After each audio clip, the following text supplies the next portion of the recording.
Shalom, selamat pagi sahabat GSS yang diberkati oleh Tuhan Yesus Kristus. Mari kita prepare ourselves, prepare our heart to receive the glory of God. Dan kita memuji, menyembah Tuhan, buka hati, dan percaya bahwa setiap pagi orang yang mengandalkan Tuhan pasti tidak pernah akan ditinggalkan. Mari satu dalam doa. Bapa, terima kasih buat pagi hari ini. Engkau yang senantiasa menyertai kehidupan kami di dalam segala keadaan. Suka, duka, silih berganti, namun Engkau setia. Ajar kami untuk setia, mengandalkan Tuhan, berharap kepada Tuhan, dan fokus hanya kepada Yesus. Dalam nama Yesus, kami buka hati kami untuk menerima pelajaran firman Tuhan. Haleluya. Thank you, Jesus. Amin. Terima kasih Tuhan, sebab penyertaan-Mu sempurna.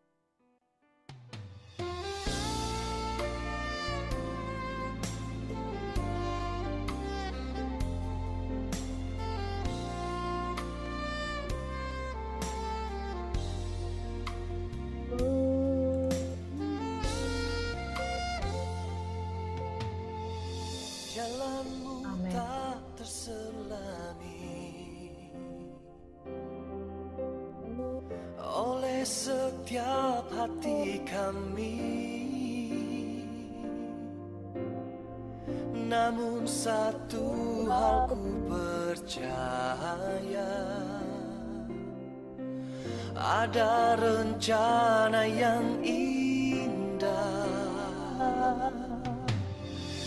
Tiada terduga kasih-Mu, heran dan besar bagiku, arti kehadiran-Mu selalu nyata di dalam hidupku.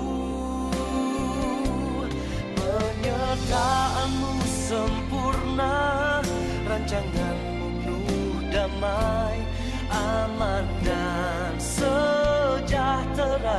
Walau di tengah badai, ingin ku selalu bersama, rasakan keindahan arti kehadiran-Mu, Tuhan.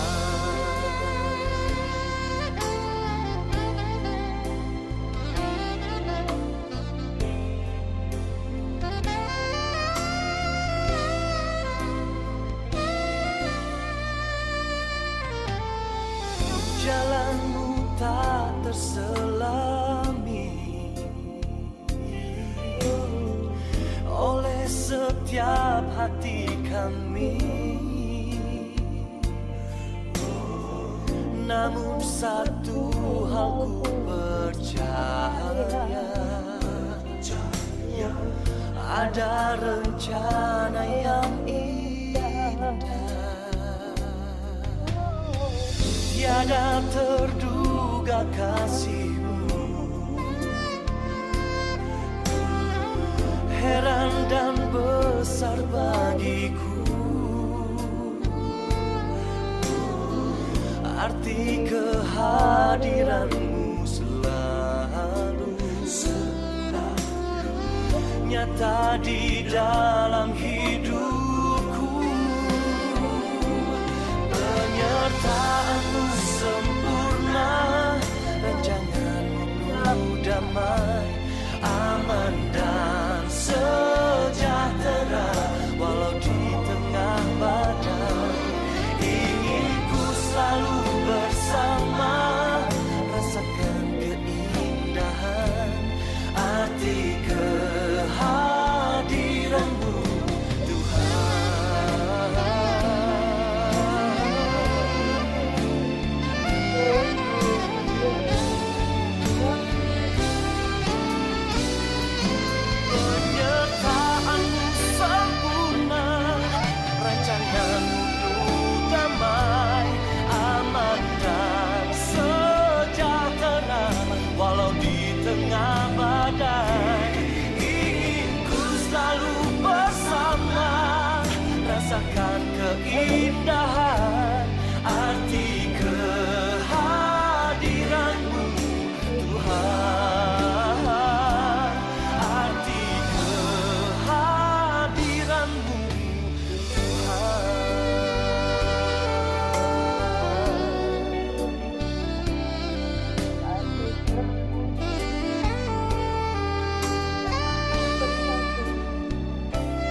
Arti kehadiran-Mu Tuhan sungguh nyata dalam kehidupan-Mu, dan di luar Tuhan kami tidak bisa berbuat apa-apa. Terima kasih Tuhan. Di luar Tuhan kami tidak merasakan kekuatan, tapi di dalam Tuhan selalu ada pertolongan. Amin. Shalom brother and sister yang diberkati oleh Tuhan Yesus Kristus. Penyertaan Tuhan sempurna. Saya kalau mengingat lagu ini, saya mengingat pengiringan Tuhan saya di awal-awal tahun 2000-an, akhir tahun 99, kemudian dimasuki tahun 2000-an, kurang lebih pujian ini sangat mengesankan dalam hidup saya. Saya belajar untuk melayani Tuhan, dari melayani Tuhan sedikit-sedikit, kemudian menjadi full timer, dan kemudian saya diberi kesempatan ketika menjadi full timer 2003-2004, saya diberi kesempatan untuk pergi ke Bethany Nginden. Dan di sana dengan anugerah Tuhan, saya nggak punya uang, saya nggak punya cuan, tapi Tuhan izinkan kami boleh beberapa anak muda untuk berangkat, izinkan Tuhan pergi ke Bethany Nginden untuk menikmati suasana yang luar biasa di sana dengan pujian penyembahan yang saya baru nggak ngerti kalau Tuhan sedahsyat itu, bahwa pujian itu seenak itu, bahwa penyembahan seenak itu, dan lagu-lagu ini yang selalu diingatkan, dinyanyikan kepada saya waktu itu ketika saya masih muda, belum menikah, masih bergaul dengan anak-anak muda lainnya. Kami sudah mengikuti Tuhan, dan lagu ini didengungkan begini: penyertaan-Mu sempurna walaupun di tengah badai persoalan, penyertaan Tuhan sempurna. Saya mengingat waktu itu saya dalam keadaan belum punya pasangan, masih muda, nggak punya apa-apa, duit juga berangkat ke sana karena anugerah, dan mendengar lagu ini iman saya begitu bergantung sekali kepada Tuhan. Saya pengen sekali disertai Tuhan, saya pengen sekali kalau nanti dan nanti beberapa puluh tahun ke depan saya tetap merasakan anugerah Tuhan. Jadi pujian ini begitu melekat dengan saya pengen sekali ada penyertaan Tuhan. Dan hari ini saya ternyata udah 23 tahun dalam penyertaan Tuhan, dan masih dalam penyertaan Tuhan.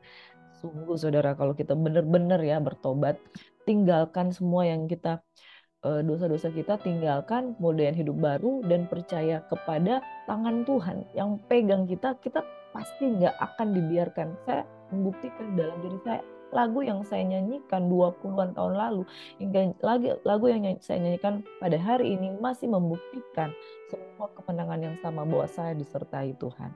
Amin. Saya disertai Tuhan.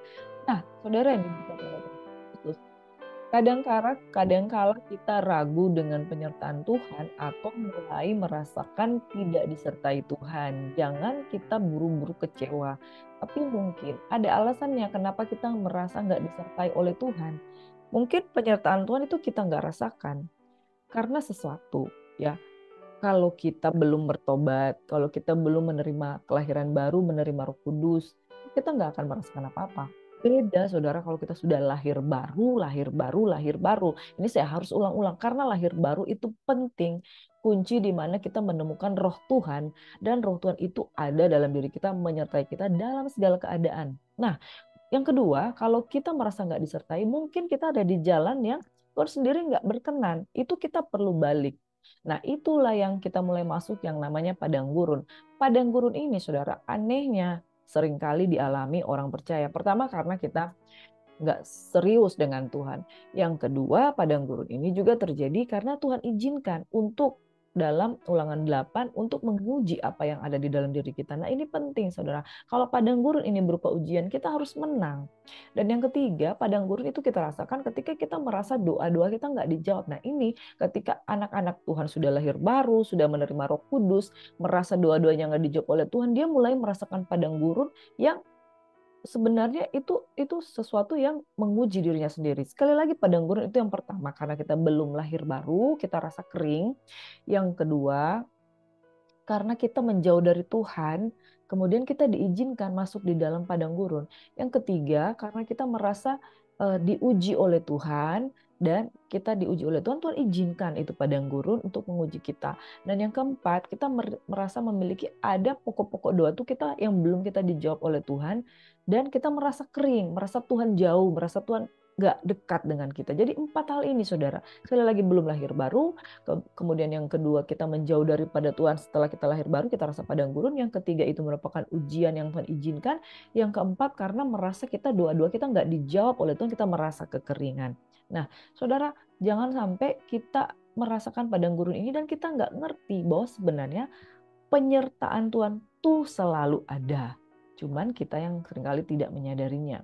Nah, seringkali juga ketika poin yang keempat tadi yang saya bilang, ketika doa-doa kita merasa tidak mendapat jawaban, ini banyak sekali tantangan orang yang sudah lahir baru, sudah mengenal kasih karunia, tapi nggak merasakan penyertaan Tuhan. Karena Amsal 13 ayat 12, harapan yang tertunda menyedihkan hati, tetapi keinginan yang terpenuhi adalah pohon kehidupan. Jadi luar biasa ya, kalau keinginan yang terpenuhi adalah pohon kehidupan, artinya doa-doa kita tuh dijawab, seneng rasanya. Jadinya ada pohon kehidupan. Nah, harapan yang tertunda menyedihkan hati. Tapi saudara, bukan alasan untuk kita bangun monumen kesedihan. Hanya tertunda, harapan yang tertunda memang menyedihkan hati. Keinginan yang terpenuhi adalah pohon kehidupan. Kita pengen segala sesuatu yang kita doakan itu dikabulkan oleh Tuhan.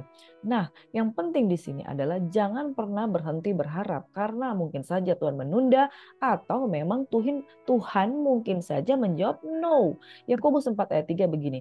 Atau kamu berdoa juga tapi kamu tidak menerima apa-apa karena kamu salah berdoa. Sebab yang kamu minta itu hendak kamu habiskan untuk memuaskan hawa nafsu kita. Jadi kurang lebih saya simpulkan begini, penyertaan Tuhan sebenarnya nggak pernah meninggalkan kita. Hanya kita merasakan penyertaan Tuhan itu nggak ada.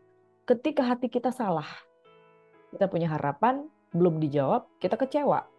Atau kita berdoa, ternyata itu nggak sesuai dengan maunya Tuhan. Dan itu kita nggak akan dapatkan. Nah, itulah mulai terjadi yang namanya kekeringan, padang gurun. Kita kemudian bukan diuji oleh situasi, tapi kita menguji diri kita sendiri, kita menguji Tuhan, kita mencobai Tuhan, dan kita mulai nggak percaya.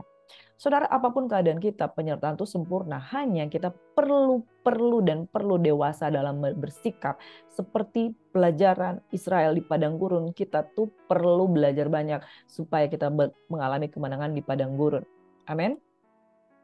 Sebelum kita lebih lanjut lagi, please like, comment, share, and subscribe for more videos untuk Gracia Hope Compassion Channel bisa terus menjadi berkat. Penyertaan Tuhan sempurna. Pagi hari ini kita akan belajar firman Tuhan yang terambil dari Mazmur 78 hingga 82. Kita akan belajar penyertaan Tuhan. Tapi belajarnya di mana? Pelajarannya di padang gurun.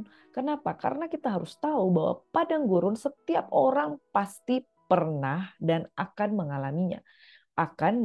Pasti akan pernah mengalaminya. Saya pernah mengalaminya. Saya sudah berkali-kali kasihan.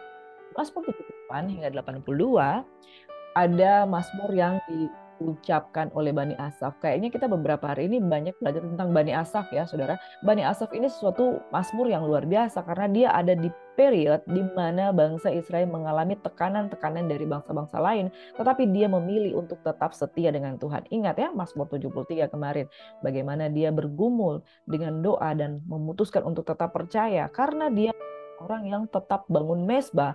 Inilah mezbah ini yang menguatkan bangsa Yehuda pada waktu itu sehingga mereka tetap memiliki raja-raja yang setia sekalipun di tengah-tengah tekanan dari bangsa-bangsa lain dan sekalipun bahwa raja-raja Yehuda itu memiliki banyak kejatuhan di dalam diri mereka.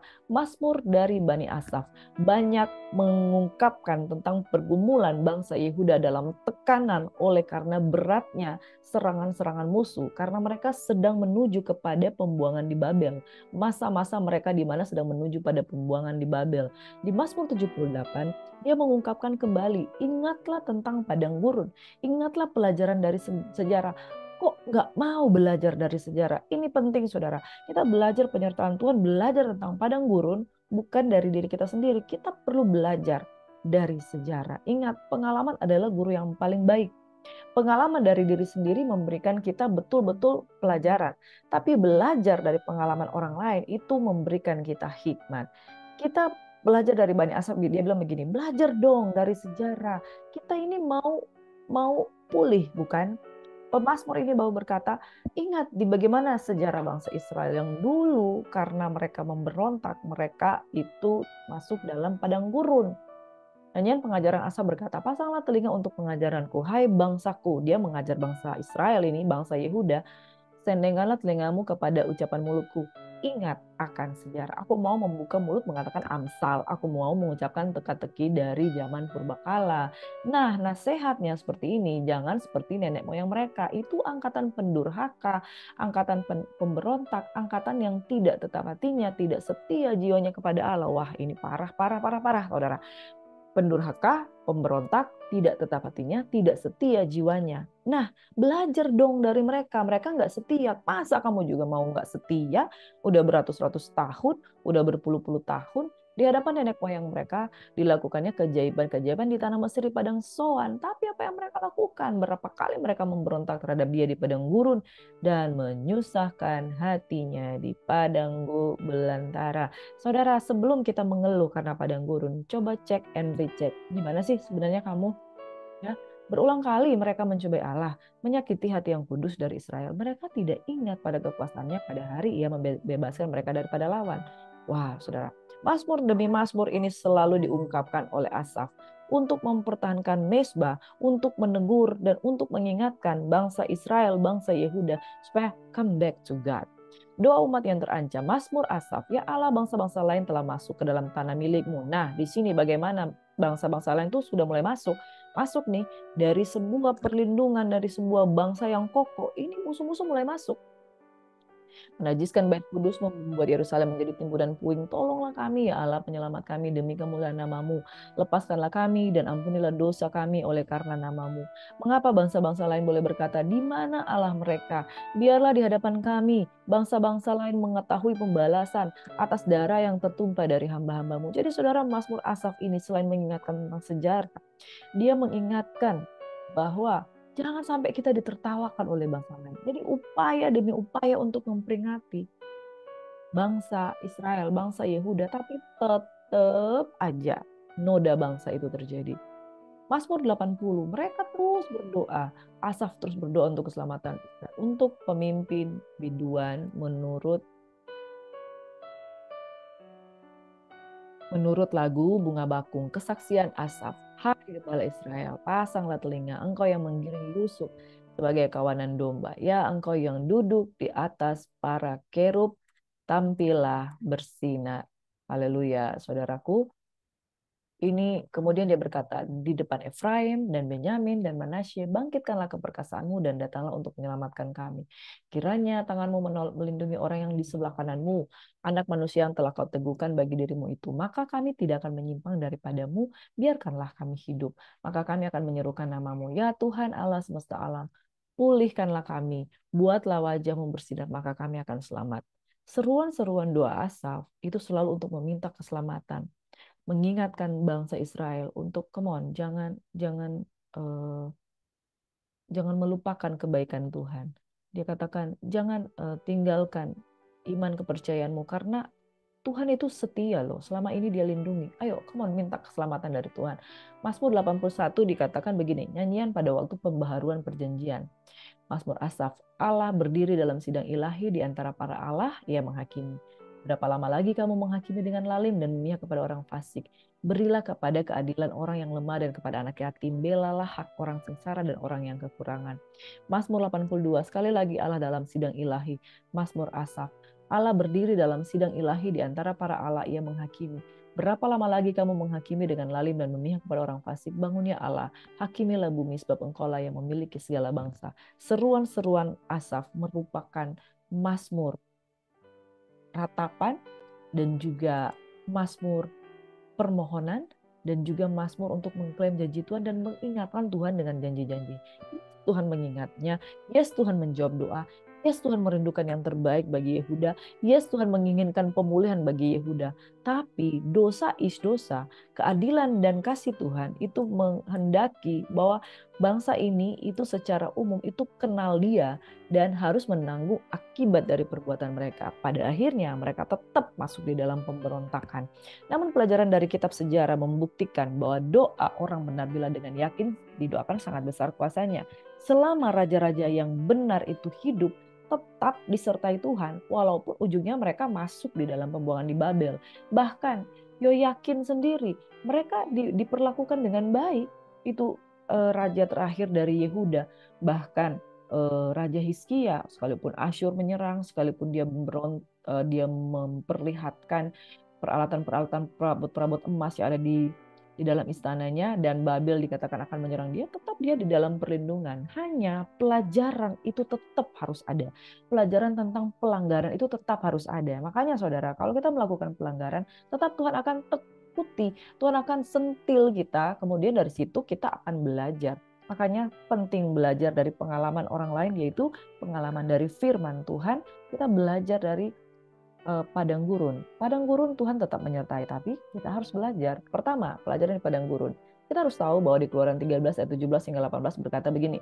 Setelah Firaun membiarkan bangsa itu pergi, Allah tidak menuntun mereka melalui jalan ke negeri orang Filistin, walaupun jalan ini yang paling dekat. Ya. Jadi dibuat muter karena itu ada pelajaran. Coba firman Allah, jangan-jangan bangsa itu menyesal apabila mereka menghadapi peperangan sehingga mereka kembali ke Mesir, tapi Allah menuntun bangsa itu berputar melalui jalan di padang gurun menuju ke Laut Teberau. Dengan siap sedia berperang, berjalanlah orang Israel dari tanah Mesir. Pelajaran yang pertama di padang gurun. Kadang padang gurun Tuhan izinkan terjadi supaya kita lebih ada sesuatu hal yang Tuhan inginkan. Sebenarnya dapat ditempuh dalam waktu yang jauh lebih singkat, tapi kenapa dituntut di padang gurun? Tujuannya jelas, supaya mereka nggak menyesal karena langsung menghadapi peperangan. Ini gambaran hidup kita, saudara. Kadang pikiran itu beda dengan pikiran Tuhan. Kita tuh maunya instan, tapi Tuhan maunya ini kamu harus proses dong. Gini, kalau kamu mau menjadi seorang ponakan saya itu untuk masuk di TNI Angkatan Udara, dia tuh 4 kali ikut tes, ketiga gagal. 3 kali gagal, keempat berhasil. Apa yang Tuhan lakukan selama 4 kali dia mengikuti? Dia mengikuti pertama, yang Tuhan uji itu hatinya, mentalnya. Sempat drop, tapi dia ulang lagi, dia bangkit lagi. Dan fisik, latihan fisik, latihan olahraga. Latih fisiknya, latih hatinya. Ikut kedua, gagal. Ikut ketiga, nggak jadi juga. Saudara, kalau mau dibilang orang kalau udah gagal berulang-ulang pasti give up dong. Tapi apa yang terjadi? Dia memperkuat jari jemarinya untuk berperang di dalam Tuhan. Hatinya, mentalnya semakin kuat. Saudara, mungkin kita kalau instan, kamu harus sangat latihan kuat sekali. Tapi kalau kamu tidak mau instan, itu ada proses juga, ada pembelajaran dari waktu-waktu yang kita lewati. Di situ membuat kita jadi semakin kuat, bukannya semakin lemah. Karena proses itu membuat kita jadi matang. Tujuannya jelas supaya kita tidak menyesal karena harus menghadapi peperangan. Gambaran kehidupan kita, pikiran kita berbeda dengan pikiran Tuhan. Manusia tuh kadang mau instan, mau cepat. Namun dari kisah ini kita belajar bahwa jalan Tuhan adalah jalan yang terbaik. Percaya saudara, sekalipun seringkali jalan Tuhan dan jalan kita berbeda, tapi jalan Tuhan selalu membawa kebaikan bagi kita. Sekarang ini ponakan saya di tes yang keempat, dia berhasil menjadi angkatan udara dengan poin yang the best. Saudara, ada banyak hal yang Tuhan izinkan terjadi pada kegagalan pertama, kedua, dan ketiga. Padang gurun yang dialami membuat dia belajar untuk berharap kepada Tuhan. Perspektif yang berbeda akan membuat kita memiliki hasil yang berbeda. Seorang anak mendapatkan nasihat seperti ini dari ayahnya yang akan meninggal. 2 orang anak mendapat nasihat. Ayahnya berkata seperti ini, "Nak, kalau kamu hidup, jangan sampai kulitmu kena matahari. Yang kedua, kalau kamu hidup, jangan mengutangi orang." Ya. Anaknya bertumbuh, bapaknya meninggal. Jadi yang pertama, jangan mengutangi orang. Yang kedua, jangan biarkan tubuhmu itu terbakar karena matahari. Anak yang pertama anak sulung. Anak yang kedua anak bungsu. Ibunya menemui mereka 20 tahun kemudian. Ketemu dengan anak sulung. Apa yang terjadi? Anak sulungnya ini hidup miskin, melarat, hanya punya motor. Bukan berarti orang yang punya motor itu melarat ya. Tapi ini kisah tentang anak sulung ini berkekurangan. Terus ibunya tanya, ceritakan tentang kehidupanmu. Saya mendapat nasihat dari papa saya, kalau hidup tuh jangan mengutangi orang. Jangan memberi hutang kepada orang. Yang kedua, jangan tubuh kita kena teriknya matahari. Jadi, saya itu tidak pernah memberikan hutang kepada orang lain. Saya clear, saya tidak memberi hutang kepada orang lain. Yang kedua, saya tidak mau kena teriknya matahari, makanya saya itu menghindar matahari terik. Dan duit saya pakai untuk beli motor, saya hindari matahari terik. Anak yang kedua, anak bungsu, ditemui oleh ibunya menjadi seorang yang sangat berhasil. Coba ceritakan kehidupanmu. Apa yang terjadi dengan kamu? Saya mendengar nasihat dari papa saya. Dikatakan jangan memberi hutang kepada orang lain. Jadi saya tidak memberi hutang. Saya memberikan sedekah sesuai dengan kemampuan saya. Saya memberkati sesuai dengan kemampuan saya. Yang kedua, jangan kena matahari. Jadi saya kerja pagi-pagi benar sebelum matahari terbit, saya udah keluar, saya pulang setelah matahari terbenam, artinya dia kerja full sibuk. Jadi dua perspektif yang berbeda, menghasilkan dua hasil yang berbeda, saudara. Jadi yang satu berhasil karena nasihat yang itu, yang kedua, yang pertama gagal karena nasihat dari papanya, yang kedua berhasil karena nasihat juga dari papanya. Jadi satu nasihat melahirkan dua pribadi. Perspektif itu membuat hasil yang berbeda. Kalau perspektif kita ke arah yang negatif, itu membuat kita nggak sukses. Tapi kalau perspektif yang benar terhadap sebuah nasihat dari firman Tuhan, itu kita arahkan ke hal yang positif, pasti kita mendapatkan berkat. Jalan manusia itu seringkali berbeda. Tapi sebetulnya nasihat Tuhan tetap sama. Ya, bahwa dia menginginkan yang terbaik dalam kehidupan kita. Hanya kita saja seringkali pakai pikiran kita sehingga jalan kita berbeda dan kemudian nggak mendapat apa-apa. Yang kedua, saudara, penyertaan dan tuntunan Tuhan dari pelajaran di padang gurun itu sebetulnya ada penyertaan Tuhan. Keluaran 13 ayat 1 berkata, Tuhan berjalan loh di depan mereka pada siang hari dalam tiang awan untuk menuntun mereka di jalan dan pada waktu malam dalam tiang api untuk menerangi mereka sehingga mereka dapat berjalan siang dan malam. Bahkan Yeremia 29 ayat 11 berkata, sebab aku ini mengetahui rancangan apa yang ada padaku mengenai kamu, demikianlah firman Tuhan, yaitu rancangan damai sejahtera dan bukan rancangan kecelakaan, untuk memberi kepadamu hari depan yang penuh harapan. Benar saudara, kita punya padang gurun. Benar saudara, kita mengalami pasang surut kehidupan. Benar saudara, Tuhan izinkan kita melewati jalan yang panjang dan akan semakin panjang dan lama kalau kita berontak kepada Tuhan, kita nggak sepakat dengan penyertaan Tuhan. Tapi satu hal, di dalam keadaan apapun, Israel itu selalu disertai Tuhan, ditolong Tuhan, dilindungi Tuhan. Nah, tiang awan, tiang api itu bukan main-main, saudara. Dari kisah perjalanan bangsa Israel di padang gurun, kita juga belajar ada penyertaan dan tuntunan Tuhan. Sekalipun kita nggak ngerti ya, di poin pertama tadi, kita nggak ngerti, pikiran kita berbeda dengan pikiran Tuhan, tapi kita selalu dapat percaya bahwa ada penyertaan Tuhan yang sempurna dalam hidup kita. Baik di jalan rata maupun berliku, di jalan raya maupun di padang gurun, Tuhan sediakan rancangan yang terbaik. Saudara, sekali lagi, saya waktu muda, ini Yeremia 29 ayat 11, saya tuh yakin, pegang, dan berseru kepada Tuhan, ini destiny saya, rancangan damai sejahtera.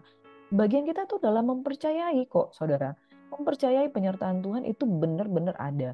Makanya kalau kita percaya bahwa penyertaan Tuhan itu benar-benar ada, kita tuh akan memiliki keyakinan untuk memiliki masa depan. Ya, percayalah, sekalipun jalan kita ada di padang gurun, penyertaan Tuhan, tuntunan Tuhan ada. Asal taat, harus taat. Ketaatan ini yang membawa kita sampai pada rancangan yang indah atas kehidupan kita. Karena kalau kita nggak taat, padang gurun ini berat, saudara. Padang gurun ini banyak tantangan, banyak singa, banyak harimau, banyak godaan, banyak tantangan.